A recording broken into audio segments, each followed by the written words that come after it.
this further, and today in Manila, in the Philippines, we have Cristina Conti, Secretary General of the National Union of People's Lawyers. We're talking about the International Criminal Court today. Well, we have former Chief Prosecutor of the court in Sao Paulo, Brazil, Luis Moreno Ocampo, also joining us on Inside Story. Thank you for joining us on the programme today. Luis, if I can start with you, your reaction to this. I mean, Duterte, the court had been looking at him for a very long time. Was he even on the radar when you were the chief prosecutor?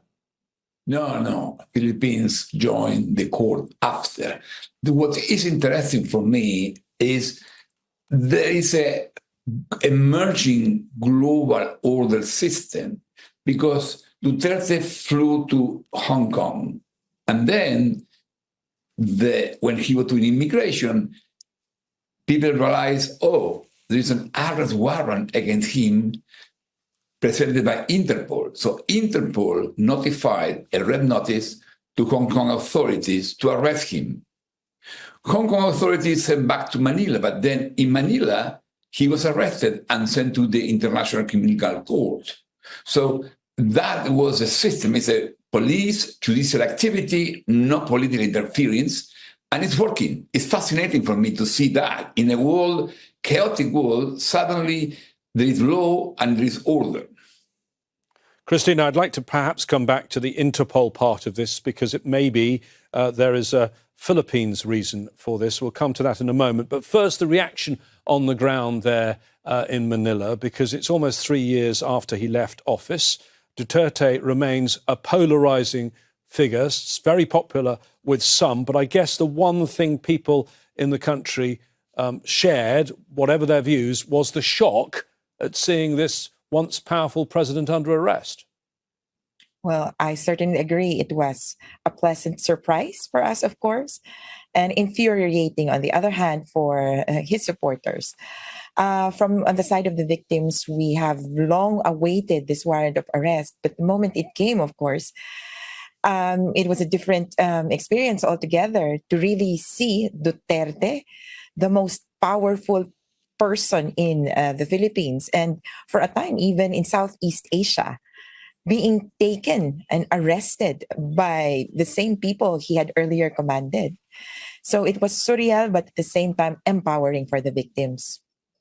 And Cristina, he had, we understand, been planning a political return, trying to go to his old job of mayor of Davao in Mindanao in the south of the Philippines, with elections coming up soon. He'd been in Hong Kong, as we heard. There were rumours of an arrest warrant. Why did he come back, do you think? Well, I don't know. And people have been debating whoever advised him to do so. He went to Hong Kong to campaign. And there was a campaign activity. There was a kind of a rally or a Thanksgiving activity on Sunday.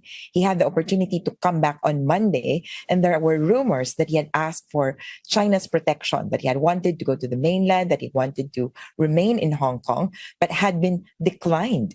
So he had to go back to the Philippines latter part of the week. And so we saw this arrest in the Philippines. And surprisingly, the president, Marcos, who used to be best friends with him, that's what they called each other, and who was the running mate of the president's daughter, or rather Duterte's daughter, pulled through with his promise that he will cooperate with the court. Originally, the stance of the Philippine government had been firm. They will not cooperate the court. They will not recognize the jurisdiction of the court.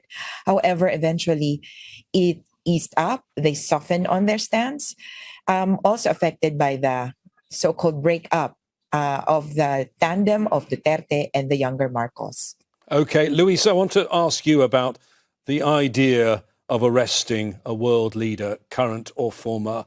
You were the chief prosecutor of the International Criminal Court. Only 3 people have done that job to this point. We know the well-known expression, justice needs to be applied without fear or favour. But is it more difficult when you're dealing with someone who is that high up in the system. And I think it's worth noting to our viewers that you brought indictments against Omar Bashir in Sudan, Muammar Gaddafi in Libya. You pursued charges against Uhuru Kenyatta, who later became the president of Kenya, and against William Ruto, who's now the president of Kenya. Worth noting, both cases, those charges were dropped. But when you're dealing with someone at that level, do you have to go through your mind and think a bit more seriously about it than if it's another accused person? Well, for a prosecutor, it should be the same. You have to collect the evidence. You cannot present charges with no clarity. The biggest problem is arresting. Arresting a head of state is hugely complicated.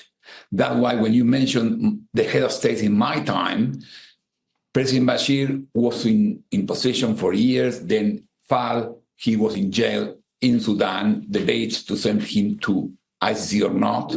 Omar Gaddafi was killed when he was already indicted. President Gbagbo was in jail at The Hague for 9 years and then was acquitted. And President Kenyatta and Ruto they were the opposition party, killing each other. And suddenly they took the ICC arrest warrant as a mechanism to face opposition and make a ticket together. To get this arrest through, and are we ready with the case? Well, it's interesting your question, because in particular when I was doing Bashir, I had many people saying not to do it, but my duty was to do it. And so I checked the evidence, I checked the law, and I did it. And Karim Khan, the current prosecutor, did the same on Netanyahu and Putin. On Netanyahu, he put an advisory board to check. So what prosecutors have to check, the evidence is clear, the law is clear. Then it's a political problem for the others, not for the prosecutor. Well, also joining us, another guest today in Manila, Richard Haydarian, who's Senior Lecturer in International Affairs at the University of Philippines and author of The Rise of Duterte, a populist revolt against elite democracy. Richard, thank you for joining us. Tell us exactly what crimes Duterte is accused of.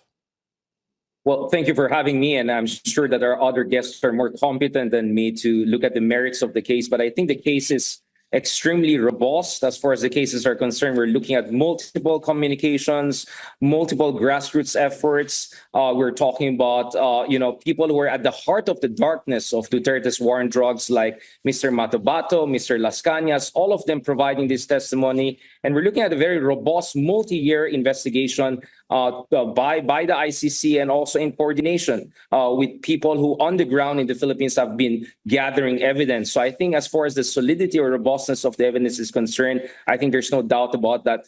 The debate rather in the Philippines right now is whether the circumstances around which Duterte was just automatically whisked away to The Hague, was that something that was legally sound and crystal clear? To be honest about it, I've talked to many legal luminaries in the Philippines who are even critical of Duterte, but feel that perhaps we're talking a little bit of a legal gray zone, or at least we're talking about an unprecedented situation, because I think many were anticipating that, Duterte comes in, there'll be a temporary restraining order, this will be taken to the Supreme Court, Duterte supporters will have rallies and they'll delay this and all in all. But that's not what happened. I think they got completely outsmarted by the Marcos administration, which was prepared to prevent Duterte from coming back to the country and rallying support, and prepared to whisking away as soon as possible to The Hague. I think that was something that came as a shock to a lot of us who have been observing, to be honest, a quite conflict-avoidant Marcos administration, which has been very wishy-washy on the status of their cooperation with the ICC, not to mention wishy-washy on the status of the jurisdiction of the ICC, which I think any reasonable legal expert or observer knows that the jurisdiction issue was resolved a long time ago. Christina, if you can pick up the crimes that he is accused of. Sorry, Luis, go ahead. If I make to clarify the point that he made, very important point. Normally, there are extradition trials and should be in Philippines. But with the International Criminal Court, the process is different. That's why Philippine lawyers don't know it very well. The process is called surrender. So with the International Criminal Court, you don't need an extradition trial. The police arrest him and the country surrender him to the ICC. That's it. Very simple, no extradition trials, no national intervention. And now the only authority to decide on the future of Duterte are the judges on the International Criminal Court, no one else. Philippine Supreme Court can do nothing else. Thank you for clarifying that. Going back to the crimes he's